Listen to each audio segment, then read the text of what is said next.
அனைவருக்கும் வணக்கம். கடந்த 24 மணி நேரமாக அப்படியே ஒரே டெரராக வச்சுருந்தாங்க இந்த உலகத்தையே ட்ரம்ப்போட கோஷ்டி. ட்ரம்ப்கிட்ட உதாரையெல்லாம் பார்த்து நடுங்கினாங்க பலர்.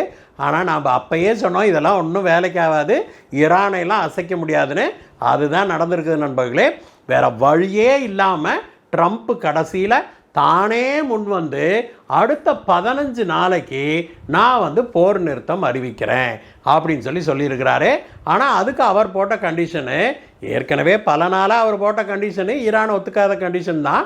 அது என்னென்னா ஹார்மோஸ் நீரிணையை திறக்க வேணும், எந்த கண்டிஷனும் போடாமல் நீங்கள் ஃபுல்லாக ஃப்ரீயாக திறந்து விடணும் அப்படிங்கிறத மட்டும்தான் ட்ரம்ப் போட்டிருக்கிற கண்டிஷனு.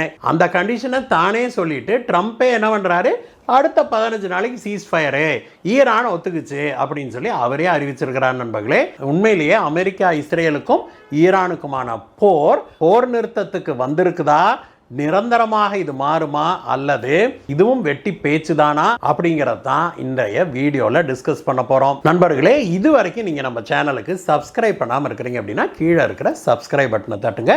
பக்கத்திலே இருக்கிற பெல் ஐக்கனை தட்டிட்டு ஆளுங்கிற ஆப்ஷனை கிளிக் பண்ணிங்கன்னா நம்ம போடுகிற வீடியோக்கள் எல்லாம் உங்களை சேரும். வாங்க நண்பர்களே, வீடியோக்கு போகலாம்.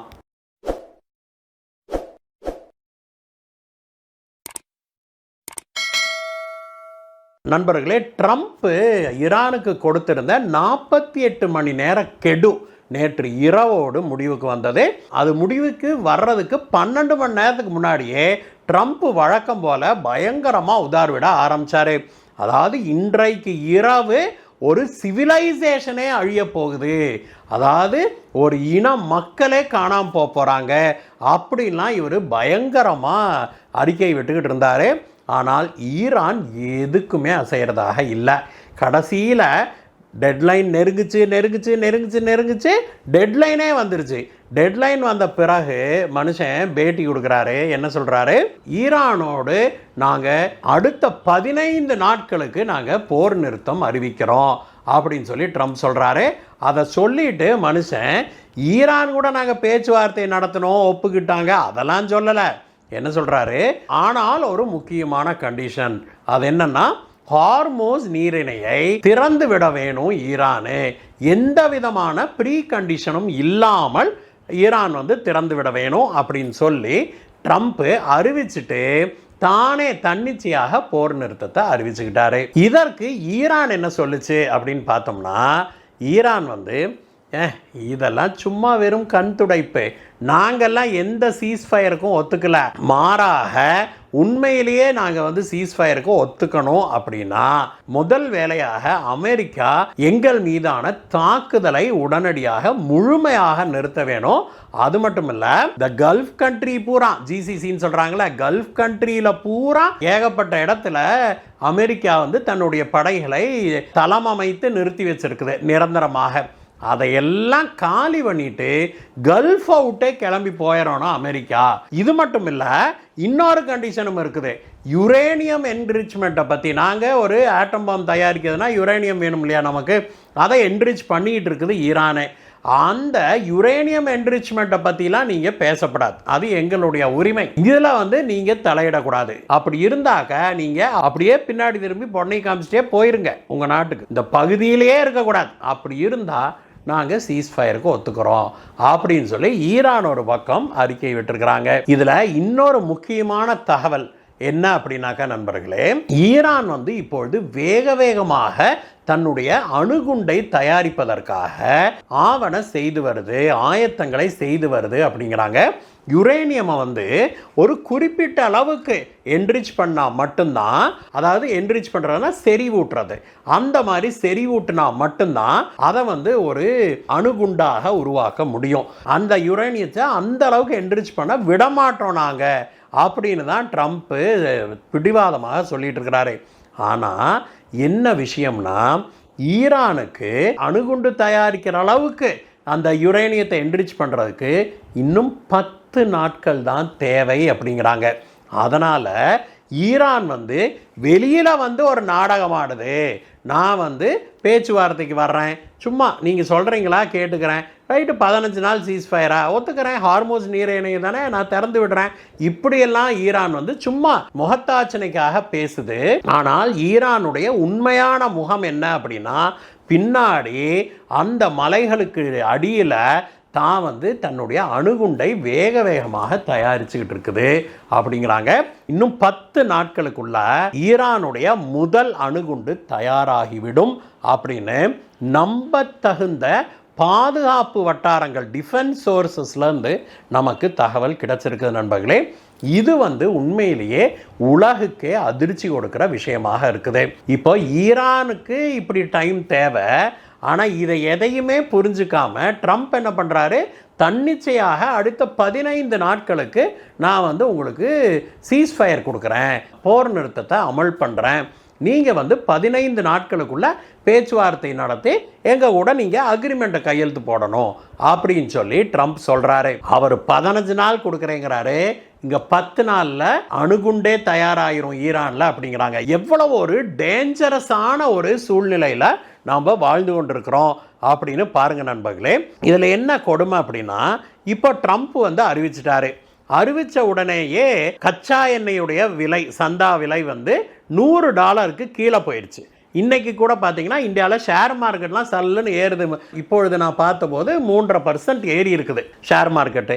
அதற்கு முக்கியமான காரணம் கச்சா எண்ணெயுடைய விலை உடனடியாக வீழ்ச்சி அடைஞ்சிருக்குது. ஒரு சீஸ்ஃபயர் வந்துருச்சு அப்படிங்கிறதுனால தான். ஆனால் உண்மையிலே இது சீஸ்ஃபயரா அப்படின்னு நம்மை போன்ற பலரும் கேள்வி எழுப்புறோம் நண்பர்களே.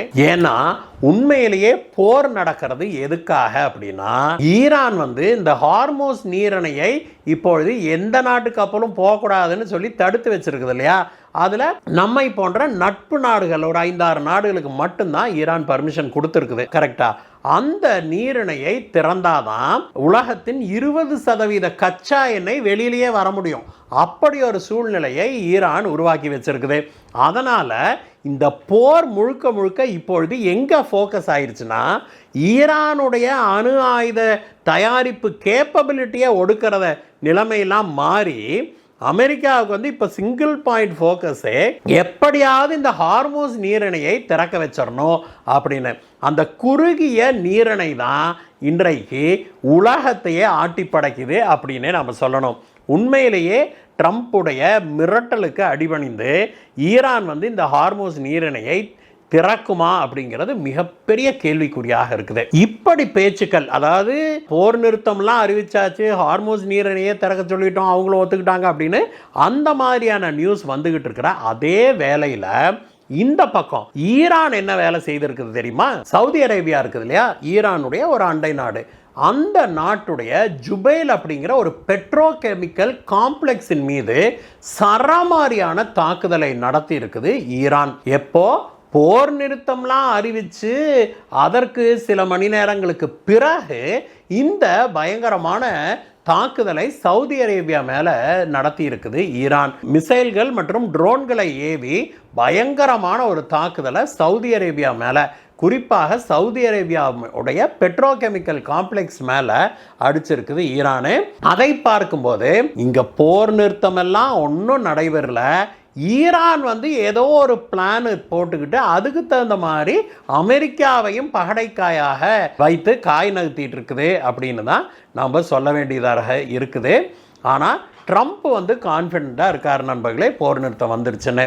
சரி, அடுத்த 48 மணி நேரத்தில் நாம் என்ன எதிர்பார்க்க முடியும்? முதலாவதாக மிக முக்கியமாக இந்தியாவை இந்த போர் வந்து இதுவரைக்கும் பெரிய அளவில் பாதிக்கல அப்படிங்கிறது நமக்கு சந்தோஷம். அதுக்கு மிக முக்கியமான காரணம் ஈரான், இஸ்ரேல் ஆகிய 2 நாடுகளுமே நம்மளுடைய நண்பர்கள். ஒன்று. இரண்டாவது, ஈரான் வந்து இந்திய பிரதமர் திரு நரேந்திர மோடி அவர்களுடைய கோரிக்கையை ஏற்றுக்கிட்டு இந்திய கப்பல்களை, அது சமையல் எரிவாயு ஏற்றின கப்பல்கள், கச்சா எண்ணெய் ஏற்றின கப்பல்களை அந்த ஹார்மோஸ் நீரிணை வழியாக வெளியில் வர அனுமதிச்சுது.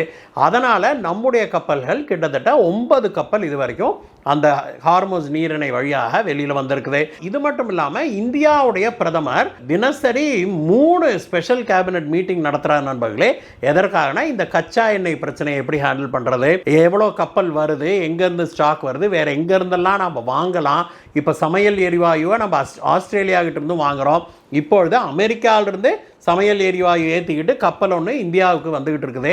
இந்த மாதிரியான நடவடிக்கைகளை எடுத்து இந்திய மக்களை பாதுகாத்துக்கிட்டு இருக்கிறாரு. இதுதான் மிக முக்கியமான விஷயம். நம்ம நாடு இதுவரைக்கும் பெரிய அளவில் இந்த ஈரான் போரால் பாதிக்கப்படாமல் இருக்கிறதுக்கு முழுக்க இதற்கு பாரத பிரதமர் திரு நரேந்திர மோடி அவர்களுக்கு தான் நம்ம ஹேட்ஸ் ஆஃப் சொல்லணும். அந்த அளவுக்கு திறமையாக சூழ்நிலையை கையாண்டு வருகிறாரு நம்முடைய பிரதமர். இப்பொழுது அங்க ஈரான்ல சீஸ் ஃபயர் அமல் அப்படின்னு ட்ரம்ப் சொல்லியிருக்காரு இல்லையா, இது இந்தியாவுக்கு மேலும் ஒரு பெரிய ரிலீஃபை கொடுக்கும் அப்படிங்கிறதா உண்மை. ஒரு பெரிய அளவில் நமக்கு ஒரு ப்ரீதிங் ஸ்பேஸை கொடுக்கும். அடுத்த சில நாட்களில் இது எந்த அளவுக்கு சாத்தியப்படுது, ஈரான் உண்மையிலேயே எல்லா நாட்டு கப்பல்களையும் வெளியில் விடுதா, இந்த ஹார்முஸ் நீரிணை வழியாக பயணிக்க விடுதா அப்படிங்கிறது பார்த்தா தெரியும் நண்பர்களே. ஒருவேளை விட்டுருச்சு அப்படின்னா இந்தியாவுக்கு இது மிகப்பெரிய வரப்பிரசாதமாகவே இருக்கும். இந்தியாவுக்கு மட்டுமில்ல, உலகின் பெரும்பாலான நாடுகள் இதனால் கொஞ்சம் பாதிப்பிலிருந்து ரிலீவ் ஆவாங்க அப்படிங்கிறத பார்க்குறோம். ஆனால் ஈரான் அப்படி செய்யலை அப்படின்னா ட்ரம்ப் அடுத்தது என்ன செய்வார் அப்படிங்கிறத யாருமே ப்ரெடிக்ட் பண்ண முடியாது நண்பர்களே. ஏன்னா ட்ரம்ப் சொன்னது ஈரானுடைய கச்சா எண்ணெய் கேப்பபிலிட்டி, ஈரானுடைய பவர் இருக்குது இல்லையா, கரண்ட் ஜென்ரேஷன் கேப்பபிலிட்டி இருக்கு இல்லையா, அதை உடைப்போம். அதுக்கு பிறகு குடிநீர், அவங்க கடல் நீரை சுத்திகரித்து நல்ல நீராக்கி குடிச்சிக்கிட்டு இருக்கிறாங்க, அந்த பிளான்ட்டையெல்லாம் நாங்கள் அடிப்போம். அப்புறம் பாலங்கள் போன்ற பேசிக் இன்ஃப்ராஸ்ட்ரக்சரை நாங்கள் அடிப்போம்லாம் சொல்லியிருக்காரு. அது நடந்தது அப்படின்னா நிலைமை இன்னும் ரொம்ப மோசமாக போயிடும் அப்படிங்கிறது தான் உண்மை. இதற்கிடையே நேற்றைய தினம் அமெரிக்கா ஈரானுடைய கார்கு தீவு இருக்குது இல்லையா, அந்த தீவின் மீது கடுமையான தாக்குதல் நடத்தினாங்க. அதில் என்ன பாதிப்படைந்தது அப்படின்னு இதுவரைக்கும் ஈரான் வெளிப்படையாக விஷயத்தை வெளியில் சொல்லலை. இந்த கார்கு தீவு அப்படிங்கிறது ஈரானுக்கு சொந்தமான ஒரு தீவு நண்பர்களே. ஈரான்லேருந்து கச்சா எண்ணெய் வெளிநாடுகளுக்கு ஏற்றுமதி ஆகுது இல்லையா, அதில் 90% இந்த ஒரே ஒரு கார்கு தீவில் இருந்தால் வருது அப்படின்னா பார்த்துக்கோங்களேன். அந்த கார்கு தீவைத்தான் நேற்று அமெரிக்கா குண்டு மழை பொழிந்து பயங்கர சேதத்துக்கு உள்ளாக்கி இருக்குது அப்படிங்கிறத பார்க்குறோம். எது எப்படி இருந்தாலும் நண்பர்களே, அடுத்த 48 மணி நேரங்கள் இதுக்கு ரொம்ப குரூஷியல் அப்படின்னே சொல்லணும். ஒருவேளை இந்த போர் நிறுத்தம் வெற்றி அடைந்தது அப்படின்னா நாம் அனைவருமே நிம்மதி பெருமூச்சு விட முடியும். ஒருவேளை அப்படி நடக்கலை அப்படின்னா நிலைமை இன்னும் மோசமாகும் அப்படிங்கிறதுல எந்த மாற்று கருத்தும் இருக்க முடியாது. இந்த வீடியோவை பற்றி உங்களுடைய கருத்துக்களை சொல்லுங்கள் நண்பர்களே. மீண்டும் உங்களை வேறு வீடியோ சந்திக்கிறேன். Guys, bye bye.